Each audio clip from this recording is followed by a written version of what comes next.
د قارعه مبارکه سوره چې د قرآن عظیم الشان 101 سوره ده په مکې معظمې کې را نازله شوې ده. 11 مبارک آیاتونه لري. پښتو ترجمه یې له لومړي آیت څخه اورئ.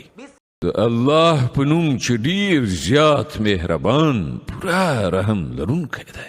سخته ټکوونکې پیښه. څه ده هغه سخته ټکوونکې پیښه؟ ته څه پوهېږې چې هغه سخته ټکوونکې پیښه څه ده؟ هغه ورځ چې کله خلک د خورو ورو پتنګانو غوندي او غرونه د رنګارنګ نه دافي شوو وړیو غوندي شي. بیا چې د چا د نیکو اعمالو تله درنه وي هغه به په زړه پورې خوندونو کې وي. چا چې د نیکو اعمالو تله سپکه وي د هغه استوګنځی به ژوره کنده وي یعنې دوزخ. او ته څه خبرې چې هغه هاویه یعنې ژوره کنده څه شی دی؟